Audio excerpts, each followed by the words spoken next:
La suspensión de prácticamente toda actividad y el encierro al que se someten muchas familias por la crisis de salud pública derivadas del COVID-19 propicia una intensa convivencia entre integrantes de familias nucleares y ampliadas, que lejos de propiciar la felicidad de sus integrantes, suscitan incomodidad, así como acciones de violencia intrafamiliar.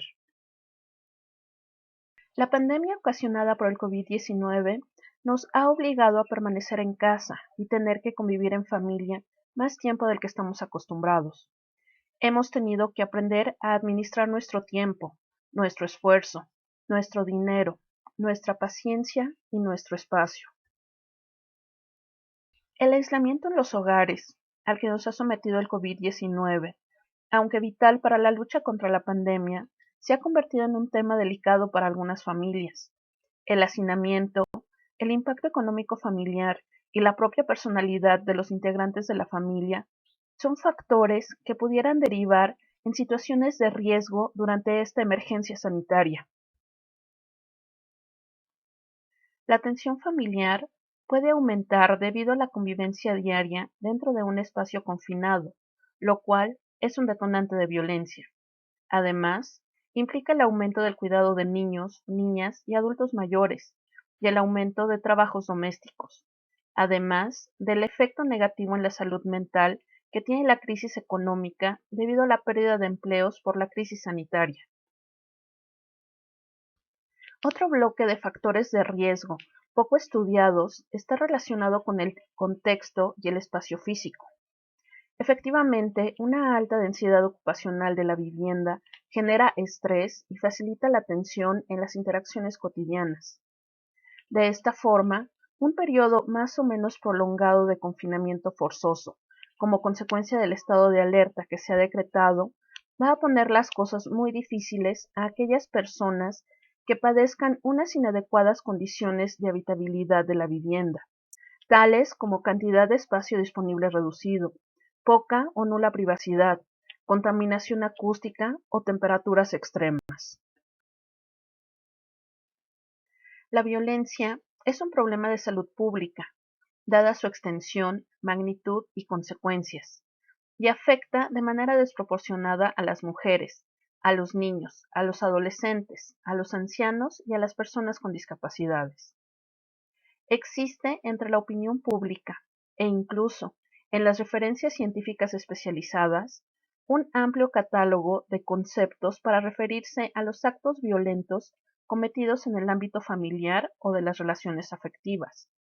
Se apela a la violencia de género, a la violencia doméstica o a la violencia contra la pareja, para, desde los matices semánticos propios de cada etiqueta, subrayar o poner al centro en la simetría de las relaciones el escenario de conducta o el rol criminógeno masculino. Además de la violencia física, la cual no está presente en todas las relaciones abusivas, también se observa violencia psicológica y sexual. Las herramientas comunes del abuso incluyen el aislamiento de los amigos y familiares, vigilancia constante, reglas estrictas y detalladas de comportamiento y restricciones de acceso a necesidades básicas como alimentos, ropa e instalaciones sanitarias. En este sentido, aunque en algunas unidades convivenciales puede llegar a instalarse una dinámica de violencia crónica y multilineal, centraremos nuestra atención en las que podemos considerar las víctimas más vulnerables en este tipo de escenarios: las mujeres, los menores y las personas de avanzada edad dependientes. En lo que concierne a la violencia ejercida contra estos dos últimos colectivos, encontramos una realidad cuya denuncia es inaplazable: la invisibilidad. Si bien es cierto que en el caso de la violencia contra la mujer existe una inaceptable cifra negra, debemos admitir que se trata de un fenómeno que cuenta con el bienvenido altavoz del movimiento feminista. Sin embargo, los menores y los ancianos dependientes no tienen portavoces, ni tan siquiera portavozas, a pesar de que en un alto porcentaje se trata de niñas y mujeres adultas víctimas. En lo relativo a los menores, el miedo, la sensación de culpabilidad y su corta edad inciden en esta falta de visibilidad. Para muchos niños, la escuela es un lugar para aprender. Para otros, expuestos a situaciones inseguras o abusos en su entorno, es un sitio seguro. De acuerdo con estudios realizados, los principales agresores sexuales de los niños son familiares, tales como abuelos, padrastros, tíos, padres biológicos, primos y o hermanos. Si de repente las personas tienen que quedarse en sus casas, esto le da al abusador una oportunidad inesperada para establecer las reglas alrededor de esa situación y para decir lo que se debería o no hacer. Por otra parte, en el caso de las personas de edad avanzada, la ausencia de registros o estimaciones reales de la dimensión del maltrato, así como la escasez de denuncias debido a la incapacidad de moverse por sí mismos y la poca credibilidad que se les otorga, ha permitido que este fenómeno sea prácticamente invisible. Uno de los factores que explica el maltrato hacia las personas ancianas tiene que ver con nuestra propia cultura, en la que se ha consolidado una representación social de la ancianidad próxima a lo inservible e inútil. Las personas ancianas son percibidas como una carga, por lo que no es de extrañar que el tipo más frecuente de maltrato sea el abandono y la falta de cuidados.